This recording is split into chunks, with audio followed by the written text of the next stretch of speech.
जैसा कि बच्चों देख सकते हो, आज हम लोगों का जो टॉपिक है वो है income method of measuring national income. National income का इनकम मेथड को मेजर करना है अपन ने। इनकम मेथड क्या है नेशनल इनकम का?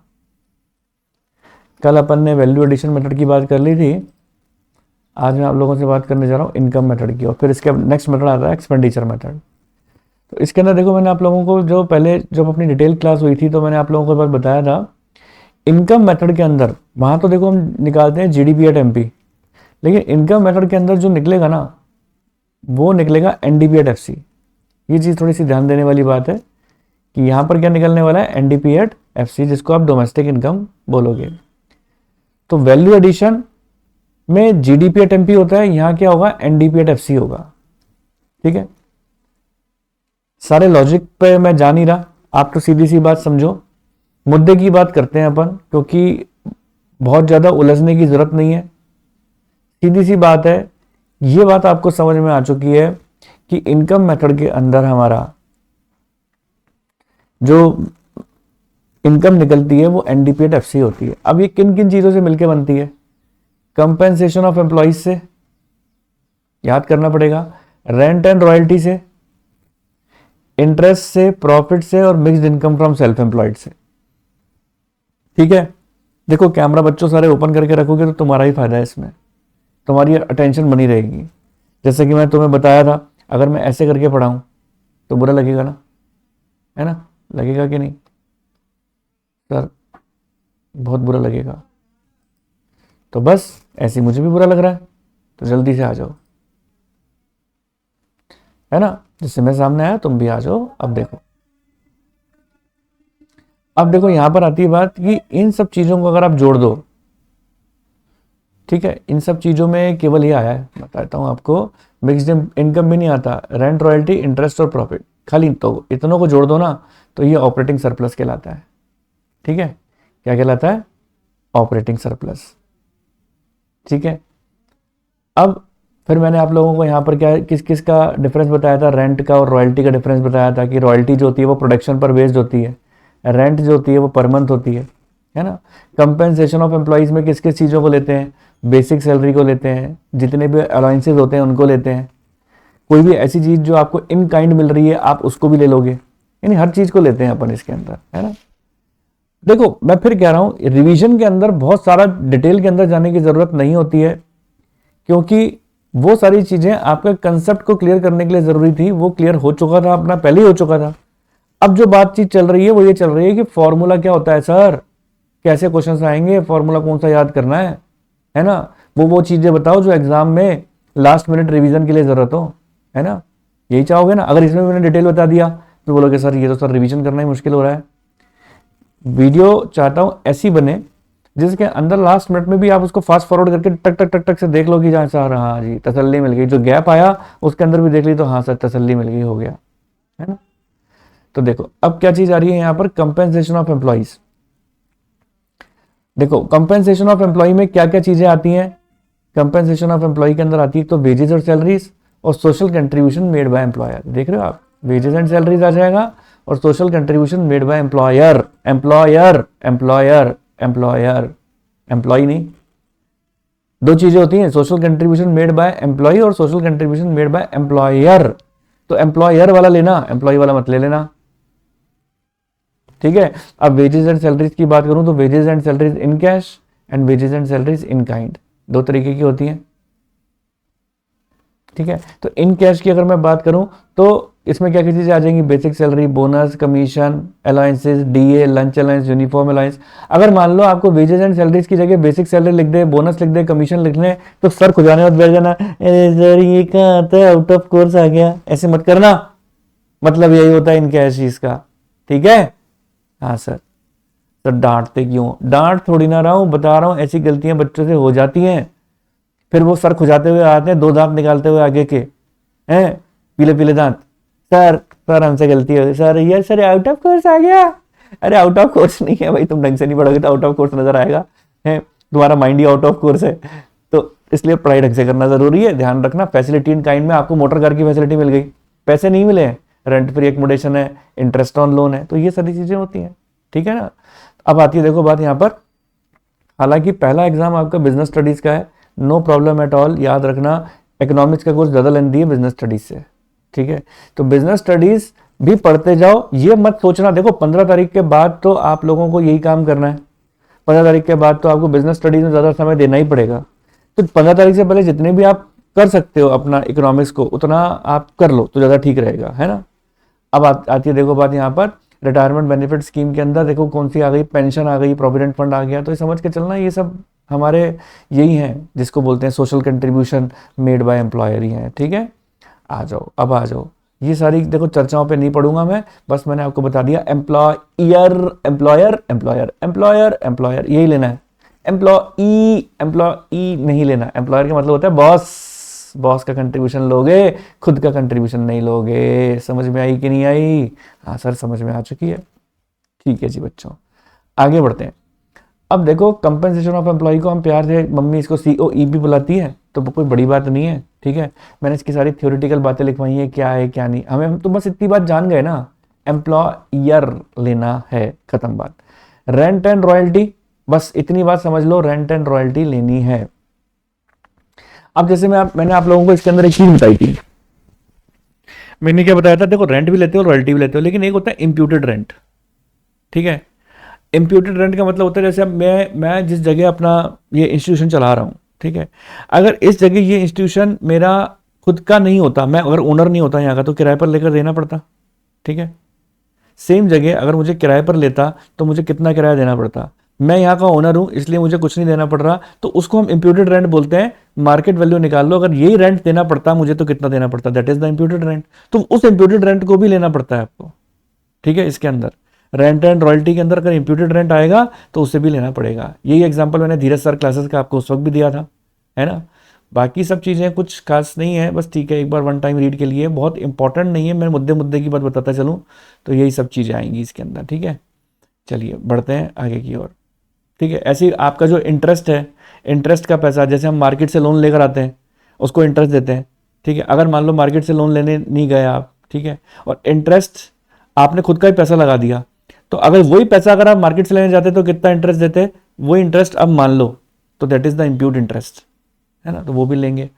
क्वेश्चन के ऊपर आते हैं डायरेक्टली, प्रॉफिट लेंगे, tax, corporate tax, retain earning सब लेंगे।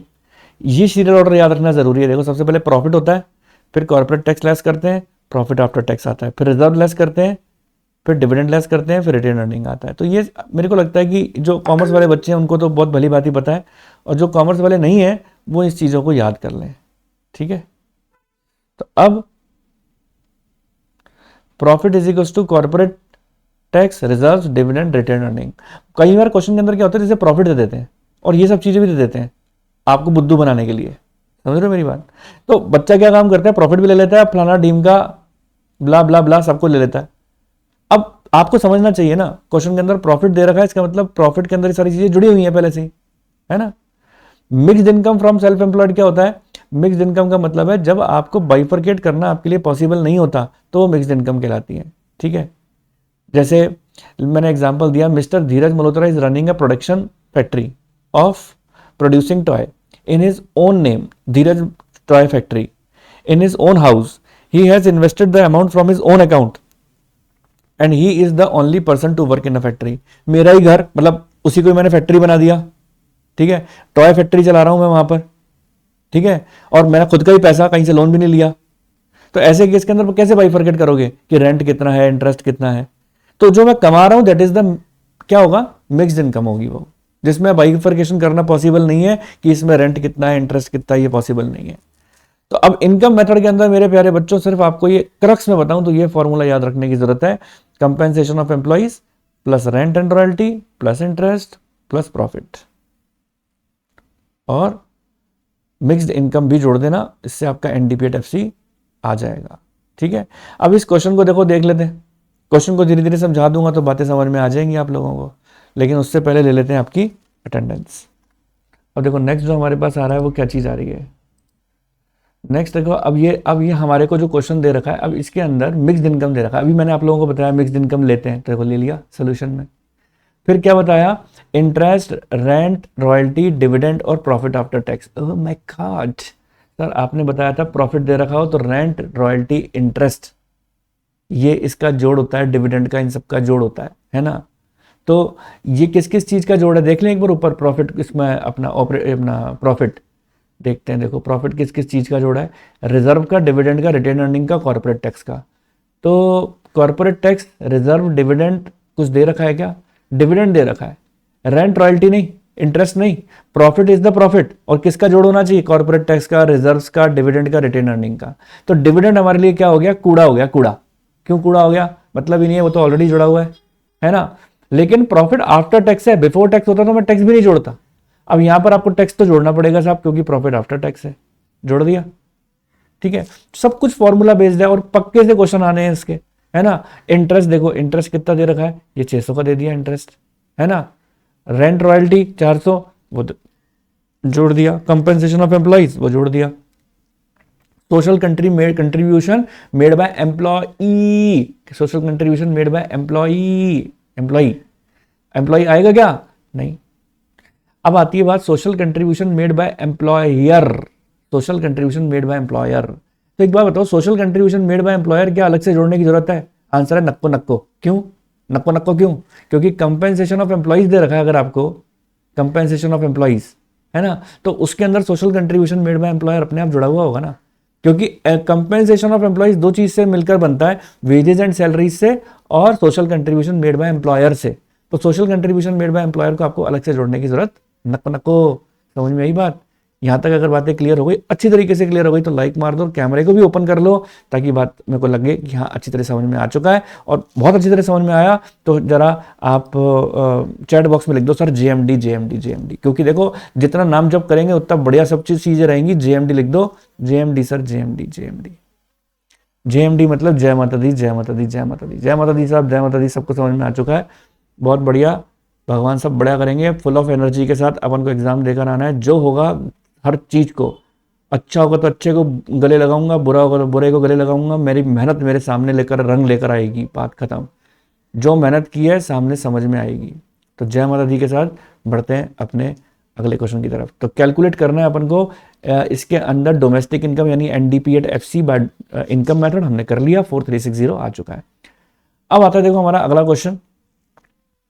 अगले क्वेश्चन की अगर मैं बात करूं तो देखो लिखा है क्वेश्चन के अंदर एनडीपी एट एफसी निकालना है अपन को। क्या निकालना है, NDP at FC, NDP at FC यानी डोमेस्टिक इनकम। अब आप लोगों को पता है सबसे पहले क्या लिखते हैं, कंपेंसेशन ऑफ एम्प्लॉइज, ये लो लिख दी। फिर क्या लिखोगे, रेंट, रॉयल्टी, इंटरेस्ट, तो रेंट, रॉयल्टी, इंटरेस्ट भी लिख दिया। फिर प्रॉफिट दे रखा है, चिल्टू क्वेश्चन है बच्चों, चिल्टू क्वेश्चन, मिक्स्ड इनकम, सब कुछ दे रखा है। जब ऐसा क्वेश्चन आ जाए तो समझ लेना कृष्ण भगवान की कृपा चल रही है आप पे, है ना, है ना। तो ऊपर देख के बोलना थैंक यू नारायण, आपकी कृपा रही, कुछ अच्छे कर्म किए होंगे जो ऐसे क्वेश्चन आए। सीधा सीधा दे रखे हैं, ऐसा तो 5th क्लास के बच्चे के भी क्वेश्चन नहीं आते कि सीधा सीधा उठाए और चिपका दो, है ना। तो प्री के नंबर थे। आगे बढ़ते हैं नेक्स्ट क्वेश्चन की तरफ से। Calculate the following data, calculate नहीं from the following data calculate the value of GNP at FC. हमारे पास आता है एनडीपी एट एफसी, हमको क्या निकालना है, जीएनपी एट एफसी। कोई बड़ी बात थोड़ी ना, कन्वर्जन तो पता ही है। तो कंपेंसेशन ऑफ एम्प्लॉइज दे रखा है तो देखो लिख दिया। फिर क्या दे रखा है, रेंट, इंटरेस्ट, मिक्स्ड इनकम, देखो रेंट इंटरेस्ट लिख दिया। प्रॉफिट भी दे रखा है, लिख दो। मिक्स्ड इनकम भी लिख दो, टिक लगाया था भी मिक्स्ड इनकम पे, है ना। ये लो मिक्स्ड इनकम भी लिख दिया। अब ये मत समझना सो रहा हूं सर प्रॉफिट 2 बार लिख दिया। अरे भाई सॉफ्टवेयर की बात है, आधे वो जो पेज ब्रेक आता है ना तो वो रिपीट कर देता है, ये 2 बार नहीं लिखा मैंने, है। थोड़े से बच्चे ज्यादा दिमाग लगाते हैं। अब भाई ये जो है ना ये रिपीटेड है यहाँ पर, ये पेज ब्रेक की वजह से, इसको थोड़ा ध्यान दे देना। अब हमारे पास देखो जो आ रहा है वो एनडीपी एट एफसी आ रहा है। अब आप जानते हो हमें निकालना है जीडीपी, जी क्या निकालना है, जीएनपी, सॉरी नेशनल निकालना है, जीडी नहीं, जीएनपी एट एफसी। तो देखो आपको एन से जी पर जाना है, नेट से ग्रॉस पर जाना है, तो डेप्रिसिएशन जोड़ना पड़ेगा। क्वेश्चन में दे रखा है, दिखाऊं, देखो ये देखो दे रखा है, ये रहा। और net factor income from abroad minus में दे रखी है 120। तो net factor income from abroad plus कर देना अपन, तो प्लस माइनस का 120 तो अल्टीमेटली माइनस कर देना। तो ये माइनस प्लस वाले खेल है ना, इन पर थोड़ा सा ध्यान देना, नहीं तो सब कुछ सही करते हुए गलत कर दोगे, है ना। फिर बोलोगे सर सर मैडम ने तो स्टेप मार्किंग नहीं दी, हम फेल हो गए। अरे वो तो स्टेप मार्किंग के चक्कर में मत पड़ना। स्टेप मार्किंग पता कब मिलती है? जब आपने 85% 90% ठीक किया हो, ठीक है, और टीचर को लगने लगी यार बच्चे ने मतलब शायद हो सकता है मानवीय भूल हो गई हो, तो टीचर क्या करता है, एक स्टेप मार्किंग दे देता है। अब तुम सोचो ऊपर से लेकर नीचे तक सारा गलत किया, इक्का दुक्का कोई पॉइंट ठीक लिख दिया, तुम बोलो सर स्टेप मार्किंग टीचर ने नहीं दी, तो नहीं देगा, तुम्हें पता भी नहीं लगेगा, क्योंकि बोर्ड की कॉपी चेक थोड़ा ना कर पाओगे। तो इसलिए बहुत ही सूझबूझ से चलना है अपन को एक एक चीज को, ठीक है। चलिए अब आती है देखो बात यहाँ पर, कैलकुलेट नेशनल इनकम।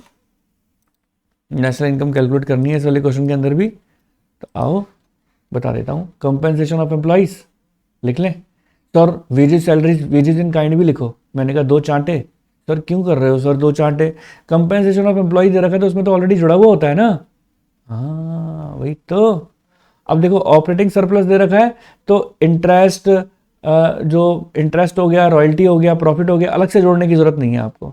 तो ऑपरेटिंग सरप्लस जोड़ दो और mixed income from self employed जोड़ दो, हो गया एनडीपीएफसी। इससे क्या आ जाएगा, एनडीपीएफसी आ जाएगा। और आपको निकालने को बोलना है नेशनल इनकम। अब बच्चा अगर पूछे सर नेशनल इनकम का मतलब क्या होता है, तो उसको पता होना चाहिए ना एनपीएफसी होता है, और इससे जो आंसर आता है वो एनडीपीएफसी आता है, एनडीपीएफसी। तो एनडीपीएफसी से आपको एनएनपीएफसी पर जाना पड़ेगा। तो डी से एन पर जाना है, तो आपको क्या काम करना पड़ेगा, net factor income from abroad जोड़ना पड़ेगा। क्वेश्चन के अंदर हमें दे रखा है फैक्टर इनकम फ्रॉम अब्रॉड, तो आप जोड़ सकते हो। तो एक बार बताओ ना सर एक्सपोर्ट सरप्लस का क्यों कुछ नहीं किया, जल्दी थोड़ा ना सब चीज़ों का करें। सर इंडायरेक्ट टैक्सेस का भी नहीं किया। मैंने कहा वो तो तुम्हें कंफ्यूज करने के लिए बहुत कुछ चीज़ें देगा, है सब चीज़ों का कुछ ना कुछ करते रहोगे क्या? सर आपकी आवाज़ इतनी बढ़िया लगती है सर, हमें बहुत प्यारी नींद आती है। मैंने कहा लगाओ 2 चांटे, मुंह में जाओ और जाके ना बाल्टी में पानी भर के ऐसे डुबकी मार कर आओ, पूरा सर डाल देना अंदर, अगर मेरी बात आवाज़ें अच्छी लगती है तो तुम्हें, है शर्म करो, ध्यान से सुनो। ऐसे सो रहे हैं, ऐसे ऐसे देख देख के, अरे सर बहुत मज़ा आ रहा है, हाँ बोलते जाओ, हाँ हाँ हाँ, ऐसे नहीं होता, ठीक है। ध्यान से सुनना, मेरी शक्ल देख के पता लग जाता है मुझे कितनी सुरीली आवाज़ है मेरी। सर आपकी आवाज़ तो नानी की लोरी से भी ज़्यादा, दादी की लोरी से भी ज़्यादा अच्छी लगती है ना। यही बोलोगे। From the following data calculate the value of domestic income. क्या पूछा है, calculate the value of domestic income. अब आपको डोमेस्टिक इनकम निकालना है, वही एनडीपीएफसी। ये ले लें, हाँ ये ले लें, हाँ ये ये ये ये डिविडेंड लेंगे क्या, बताओ डिविडेंड लेंगे? प्रॉफिट दे रखा है तो डिविडेंड नहीं लेंगे, प्रॉफिट तो दे नहीं रखा तो डिविडेंड ले लोगे, अनडिस्ट्रीब्यूटेड प्रॉफिट ले लोगे। चलो अब देखते हैं क्या क्या चीज़ें लेनी है। कंपेंसेशन ऑफ एम्प्लॉय ले लिया, रेंट एंड इंटरेस्ट ये भी ले लिया, रेंट इंटरेस्ट। कॉर्पोरेट टैक्स ले लिया, ये देखो ये रहा, कॉर्पोरेट टैक्स भी लेते हैं ना, डिविडेंड भी लेते हैं, रिजर्व भी लेते हैं, है ना। तो देखो ये रिपीटेड है पेज ब्रेक की वजह से। डिविडेंड ले लिया, अनडिस्ट्रीब्यूटेड प्रॉफिट ले लिया, मिक्स्ड इनकम ले लिया, आ गया ना एनडीपीएफसी। तो सारी चीज़ें देखो, जरूरी नहीं है कि सारी चीज़ें लो, है ना। आपको सब्सिडीज की कोई ज़रूरत नहीं पड़ी, कंजम्पशन ऑफ फिक्स कैपिटल की कोई ज़रूरत नहीं पड़ी। क्यों? क्योंकि वहाँ पर आपको मैं बता रहा हूँ ना, अगर सारी चीज़ें लड्डू के जैसे दे देंगे तो आपके लिए चिल्टू क्वेश्चन हो जाएगा कि नहीं हो जाएगा। तो इसलिए वो कभी ऐसा नहीं करेंगे कि आपको सारे क्वेश्चन मतलब सारी चीज़ें एक साथ ऐसे कैसे दे दें और आप उठा के उसको चिपका दो। तो आपको थोड़ा सा बुद्धि तो देखो लगानी पड़ेगी कि क्या चीज़ें लेनी है और क्या चीज़ें नहीं लेनी है ना। ठीक है सर, आगे बताओ। यहाँ तक क्लियर है सबको? तो लाइक मारो, फिर आगे बढ़ते हैं। आपके एक एक लाइक देख रहा हूँ मैं कि सबको समझ में आया कि नहीं आया। चलो जी, हार्ट आ गए, लाइक आ गए, चलो जी बहुत बढ़िया बहुत बढ़िया बहुत बढ़िया, थैंक यू सब क्या आ गए। और जिन्होंने कुछ नहीं दिया, या तो वो हैंड रेस कर दें या लाइक ही मार दें, कुछ तो करो, नहीं तो समझ जाऊंगा मैं कि वो पीछे पबजी खेल रहे हैं। तुम पबजी खेल लो, तुम पबजी खेलोगे तुम्हें शिव जी देखेंगे, यहाँ नहीं, बोर्ड एग्जाम में ऊपर से देख रहे होंगे, बहुत पबजी खेला है तूने, अब बताता हूँ तेरे को क्या होता है ना। कहाँ रिफ्लेक्ट होगा, इसलिए जवाब देते रहना और बहुत ध्यान से सुनते जाना। अब देखो practical problem on value added and income method combined है, ठीक है। प्रैक्टिकल प्रॉब्लम, पबजी की मेहनत का फल। दूसरे टैब पे किस बच्चे को वॉइस नहीं आ रही है?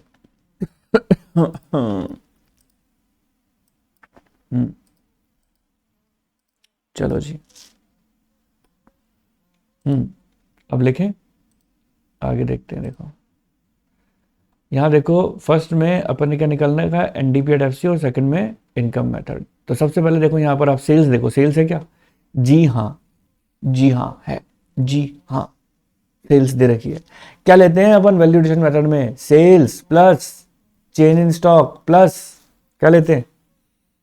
तो ये देखो sales plus change in stock आ गया,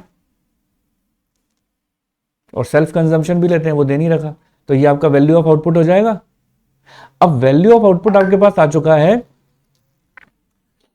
अब देखो, अब आती है देखो बात यहां पर, एनडीपी एट एफसी आपने निकाला, sales change in stock value of output आया, purchase of raw material minus किया। तो हम पिछला मेथड ये पढ़ के आए हैं, तो देखो ये रहा purchase of raw material minus कर दिया, है ना। इंटरमीडिएट कंजम्पशन बोलो, परचेज ऑफ रॉ मटेरियल बोलो, एक ही बात है। तो आपका जीडीपी आ चुका है। आपको क्या निकालना है? NDP at FC. तो जीडीपी से एनडीपी पर जाना है, लेकिन एनडीपी एट एमपी आया, आपको एफसी पर जाना है। तो सबसे पहले आपको डेप्रिसिएशन लेस करना पड़ेगा।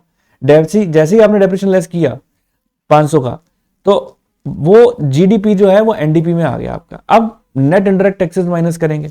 अब नेट इंडायरेक्ट टैक्सेस के लिए इंडायरेक्ट टैक्सेस माइनस सब्सिडीज करते हैं अपन, तभी तो नेट इंडायरेक्ट टैक्सेस आता है। तो वो तो करना ही पड़ेगा ना। आपको एमपी से एफसी पर जाना है। एफसी से एमपी पर जाने के लिए याद है ना, पिज्जा वाला एग्जांपल दिया था आपको, आज तक किसी को पिज्जा नहीं मिला 49 रुपीज में, है ना। उस पर जीएसटी जुड़ता है, तो वही बात यहां पर है।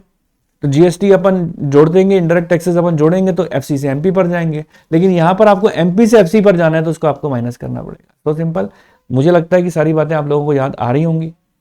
अब आपको इनकम मेथड का फॉर्मूला याद है, तो ऑपरेटिंग सरप्लस, मिक्स्ड इनकम और कंपेंसेशन ऑफ एम्प्लॉइज जोड़ते हैं, जो कि वेजेस एंड सैलरीज दे रखी हैं। तो आओ देखो, ऑपरेटिंग सरप्लस भी दे रखा है, मिक्स्ड इनकम भी दे रखा है, वेजेस एंड सैलरीज भी दे रखा है ना। तो आपको देखो, अगर दोनों मेथड से क्वेश्चन सॉल्व करने को बोला है, तो सर खुजाने मत बैठ जाना कि पता नहीं क्या पूछ लिया। पूछा वही है, बस पूछा तो वही है, बस चीज का ध्यान रखना है अपन को, वही सब पूछा है अपन से। बस जो जो चीजें दे रखी हैं, जो आइटम जहां पर आते हैं, वो हमें पता तो होने चाहिए ना, कौन से आइटम कहां पर आते हैं। ठीक है, चलिए। अब ऑपरेटिंग सरप्लस आप लोगों को निकालना है इसके अंदर। तो चलो बच्चों, देखते हैं कि आप लोगों को पूरा टाइम तो मैंने दिया, कि देखते हैं कि किस तरीके से आप लोगों ने किया नहीं किया। अगर किया है तो सही आंसर है कि नहीं है, चेक कर लेना। देखो, ऑपरेटिंग सरप्लस आपसे पूछा गया है, आप लोगों को पता है ऑपरेटिंग सरप्लस में क्या क्या चीजें आती हैं? Rent, interest, profit. ठीक है, तो ये देखो, आपको इसमें थोड़ा सा अलग तरीके से आपको निकालना पड़ेगा। आप देखो, एनडीपी एट एफसी आपको क्वेश्चन के अंदर दे रखा है, दे रखा है क्या? एनडीपी एट एफसी देखो, आपको फॉर्मूला क्या है पहले देखो, compensation of employees plus operating surplus plus mixed income, यही होता है ना। तो यहां पर आप वैल्यू एडेड मेथड का फॉर्मूला सबसे पहले लगाओ। तो वैल्यू ऑफ एडेड मेथड का अगर मैं फॉर्मूला लगाता हूं, तो सबसे पहले आपको जीडीपी एट एमपी निकालनी पड़ेगी। ऐसा क्यों कर रहा हूं? क्योंकि और कोई रास्ता ही नहीं है निकालने का operating surplus. Value of output, sales 4000 दे रखा है, इंटरमीडिएट कंजम्पशन 600 माइनस करेंगे। देखो, वैल्यू ऑफ आउटपुट सेल्स है क्या? 4000 की सेल्स है, ठीक है, सेल्स है। और फिर इसके बाद आपने इंटरमीडिएट कंजम्पशन 600 का है, वो भी है, इंटरमीडिएट कंजम्पशन 600 का है। तो 4000 में से 600 माइनस करेंगे, 3400 आ जाएगा, है ना। इसमें से consumption of fixed capital less किया, दे रखा है क्वेश्चन के अंदर 200 का। ये देखो, कंजम्पशन ऑफ फिक्स्ड कैपिटल ये दे रखा है 200 का, वो लेस कर दिया अपन ने कंजम्पशन ऑफ फिक्स्ड कैपिटल। तो हमारे पास कितना आ जाएगा? 3200। अब इसमें से क्या लेस करने वाले हो आप? Net indirect taxes. Net indirect taxes question के अंदर 500 की दे रखी है, आओ देखें, ये दे रखी है नेट इंडायरेक्ट टैक्सेस 500 की। तो जैसे ही ये लेस किया, अब आपको पता ही है कन्वर्जन करने पर ये एनडीपी एट एफसी आ जाएगा आपका। अब मैंने ऊपर ही ऊपर फॉर्मूला लिखा था कि NDP at FC is equals to compensation of employees plus operating surplus plus mixed income. तो ये देखो, NDP at FC 2700, compensation of employees और mixed income, compensation of employees 800 है ही, और मिक्स्ड इनकम 400 है ही। ये देखो, ये रही 400, और कंपेंसेशन ऑफ एम्प्लॉय दे रखी है 800, है ना। तो दोनों चीजें अपन ने वैल्यूज को पुट कर दिया, ठीक है ना। अब क्या काम करना है? अब आप यहां पर इंटरचेंज करके ऑपरेटिंग सरप्लस निकाल सकते हैं। 2700 में से ये यहां पर शिफ्ट हो गए माइनस के 800, और ये प्लस के 400 भी यहां शिफ्ट हो गए, तो ऑपरेटिंग सरप्लस हमारा 1500 आ गया। तो उम्मीद है समझ में आया होगा आप लोगों को। चलो अब ऑपरेटिंग सरप्लस का एक और क्वेश्चन है हमारे पास, क्या लिखा हुआ है, वैल्यू ऑफ आउटपुट दे रखी है अपन को 70,000 की, है ना। परचेज ऑफ रॉ मटेरियल दे रखा है 18,000 का, नेट इनडायरेक्ट टैक्सेस दे रखे हैं 3,000 के, वेजेस एंड सैलरीज दे रखी है 25,000 की। Okay, value of output, value of output में से आप वही इंटरमीडिएट कंजम्पशन माइनस करो, सिंपल दे रखी है value of output, purchase of raw material minus करेंगे तो जीडीपी एट एमपी आ जाएगा। अब आपको क्या काम करना है, जीडीपी एट एमपी में से इनडायरेक्ट टैक्सेस को माइनस करेंगे तो हमारे पास कितना आ जाएगा, जीडीपी एट एफसी, डेप्रिसिएशन दे नहीं रखा। तो देखो जीडीपी एट एफसी को ही आप अपनी एनडीपी एट एफसी मानो, क्योंकि डेप्रिसिएशन की इंफॉर्मेशन नहीं है हमारे पास, है ना। तो वही फॉर्मूला, यही आपका एनडीपी एट एफसी हो गया, यही आपका जीडीपी एट एफसी हो गया 49,000, उसमें से कंपेंसेशन ऑफ एम्प्लॉइज को अगर मैं घटा दूं तो मेरे पास क्या आ जाएगा, ऑपरेटिंग सरप्लस। तो थोड़ा सा अपन को इसको सूझबूझ से इस तरीके से क्वेश्चंस को करना होगा, ऐसे उल्टे टेढ़े ही क्वेश्चन आएंगे आपके। तो ये यहाँ पर आपका कंप्लीट होता है, और अब इसके बाद आपको जो आएगा वो आएगा आपका एक्सपेंडिचर मेथड। तो ये है आपका एक्सपेंडिचर मेथड। इसमें भी मैं आप लोगों को ये बात बोलूँगा कि हमको एक्सपेंडिचर मेथड को समझने के लिए भी पूरे स्टेप्स को समझ लेना ज़रूरी है ना। एक्सपेंडिचर मेथड में आप ये देखो कि step number 1, identify the economic unit incurred final expenditure. 4 group में होते हैं, आपको पता है, हाउस होल्ड होते हैं, गवर्नमेंट होती है, फर्म होती है, रेस्ट ऑफ द वर्ल्ड होती है। देखो वैल्यू एडिशन मेथड में आप वैल्यू एडिशन कितना हुआ उसके हिसाब से निकालते थे नेशनल इनकम कितनी है। इनकम मेथड में आपने देखा कि भाई लेबर को जितना चुकाया उनकी इनकम कितनी है। एक्सपेंडिचर मेथड में क्या देख रहे हैं कि जितना खर्च हो रहा है, हमारा खर्चा दूसरे की इनकम बन जाएगी ना, तो खर्चे के हिसाब से अपन नेशनल इनकम निकालेंगे। तो खर्चा कहाँ कहाँ जाके हो रहा है, house hold, government, firm, rest of the world. तो हाउस होल्ड को कौन सी कैटेगरी में डाल दिया, प्राइवेट फाइनल कंजम्पशन एक्सपेंडिचर वाली कैटेगरी में डाल दिया, ठीक है, इस वाली कैटेगरी में। गवर्नमेंट तो गवर्नमेंट फाइनल कंजम्पशन एक्सपेंडिचर हो गया, है ना। और फिर ये ग्रॉस डोमेस्टिक कैपिटल फॉर्मेशन और नेट एक्सपोर्ट, इससे क्या आएगी आपकी नेशनल इनकम में, जीडीपी आएगी, GDP at MP. Short form में लिख दिया private final consumption expenditure, government final consumption expenditure, gross domestic capital formation, और एक्स माइनस एम मतलब नेट एक्सपोर्ट्स, है ना। अब देखो calculate national income from GDP at MP, NNP at FC आपको दे रखा है। अब आप देखो आपको क्या काम करना है, जीडीपी एट एमपी एक बार आ जाए आपका, उसमें से डेप्रिसिएशन घटाओगे तो जीएन में कन्वर्ट हो जाएगा, एन फीफा जोड़ोगे तो डोमेस्टिक नेशनल में आ जाएगा, और नेट इंडायरेक्ट टैक्सेस माइनस करोगे तो एमपीएफसी में चला जाएगा, है ना। तो ये सब चीज़ें अपन को ध्यान रखनी है, बस फॉर्मूला ध्यान रखोगे तो क्वेश्चन करने में आपको दिक्कत नहीं आएगी। डिटेल में सारी चीज़ें बता रखी थी, एज सच आपको रिवीजन करते वक्त इतना डिटेल की कोई ज़रूरत नहीं है, डायरेक्टली फॉर्मूले पे जाओ कि हमें क्या फॉर्मूला इसका ऑप्ट करना है। ये याद रखना, private final consumption expenditure plus government final consumption expenditure plus gross domestic capital formation plus net export, ये तो फॉर्मूला है।